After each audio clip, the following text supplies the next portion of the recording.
लेकर विवाद जो है वो लगातार बढ़ता जा रहा है।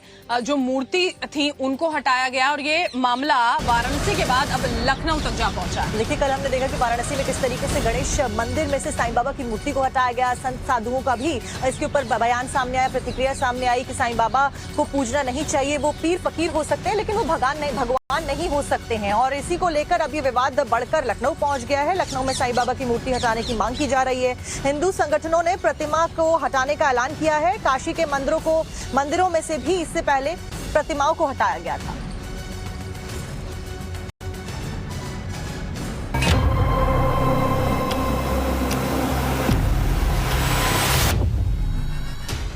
काशी में बड़ा धार्मिक विवाद। शिरडी के साईं बाबा पर क्यों छिड़ा संग्राम। एक ओर जहां मंदिरों में प्रसाद में मिलावट का मुद्दा थमा नहीं है, तो वहीं दूसरी ओर वाराणसी में एक नया विवाद शुरू हो गया है। यहां साईं बाबा की पूजा पर रोक लगाने की मांग के साथ मंदिरों से उनकी मूर्तियां हटाई जा रही हैं। सनातन रक्षक दल के सदस्यों ने बड़ा गणेश मंदिर में स्थापित कपड़े से मुंह ढककर हटाने के अलावा 14 मंदिरों से साईं प्रतिमा को हटाया है। उनका कहना है कि अभी 28 मंदिर ऐसे हैं जहां से साईं प्रतिमा हटाई जाएगी। हिंदू सेना समेत तमाम हिंदू संगठन हिंदू मंदिरों में साईं की मूर्ति का पुरजोर विरोध कर रहे हैं और मूर्ति को हटाने की मांग कर रहे हैं। हमें चाहते हैं कि भारतवर्ष के जितने भी मंदिर हैं, यदि उसमें साईं बाबा की मूर्ति है तो उन मूर्तियों को सम्मान सहित हटा देना चाहिए।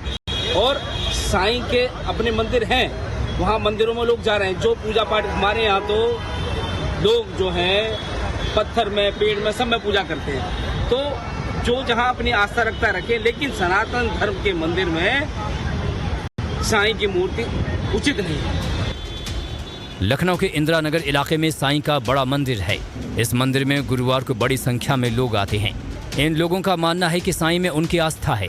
साईं अगर भगवान नहीं है तो भी भगवान तक पहुंचाने का जरिया है और आस्था पर कोई सवाल खड़ा नहीं करना चाहिए। गलत है ये। कोई साईं की मूर्ति को किसी मंदिर से हटाना नहीं चाहिए। और साईं बाबा न सिर्फ एक समाज सुधारक भी बहुत बड़े थे और वो बिल्कुल ईश्वर तुल्य इंसान थे। देश के कोने कोने में करोड़ों लोग साईं बाबा की पूजा करते हैं। कुछ लोग साईं बाबा को संत मानते हैं और कुछ लोग तो उनको भगवान का दर्जा देते हैं। लेकिन बाबा बागेश्वर धाम ने कहा है कि साईं बाबा संत हो सकते हैं, फकीर हो सकते हैं, लेकिन वो भगवान नहीं हो सकते हैं। और कोई भी संत, चाहे हमारे धर्म पंथ के हों, धर्म के हों, चाहे वो गोस्वामी तुलसीदास जी हों या सूरदास जी, संत हैं, महापुरुष हैं, युग पुरुष हैं, कल्प पुरुष हैं, लेकिन भगवान नहीं है।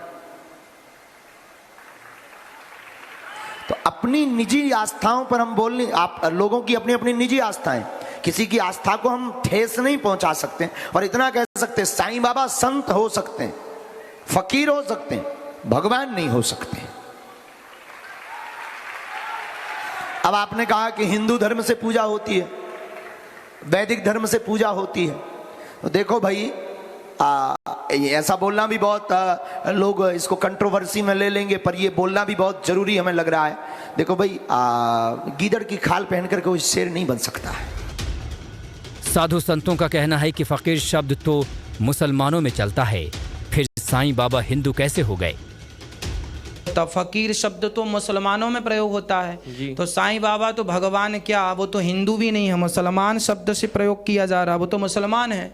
क्योंकि फकीर शब्द तो हमारे यहाँ संतों को संत कहा जाता है, जबकि उनको फकीर कहते हैं। फकीर मुसलमानी शब्द है। फकीर मतलब होता है मुसलमानी शब्द में, उर्दू में फकीर को संत कहते हैं। हम लोग फकीर नहीं कहते, हम लोग साधु कहते हैं, संत कहते हैं, ऋषि और मुनि कहते हैं। मुसलमान लोग फकीर कहते हैं। तो एक्चुअली ये मुसलमान हैं, तो मुसलमान लोग माने जाने भगवान, पर आजकल के हिंदू पीछे पड़े हैं। इसमें हम क्या कह सकते हैं। हमारे भगवान तो केवल श्रीमन नारायण हैं बस, और कोई हो नहीं सकता।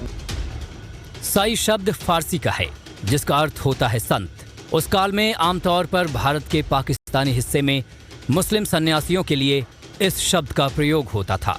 बताया जाता है कि शिरडी में साईं सबसे पहले जिस मंदिर के बाहर आकर रुके थे, उसके पुजारी ने उसे साईं कहकर ही संबोधित किया था। मंदिर के पुजारी को वो मुस्लिम फकीर ही नजर आए, तभी तो उन्होंने उन्हें साईं कहकर पुकारा। और आगे बढ़ते हुए खबर उत्तर प्रदेश के प्रतापगढ़ से, जहां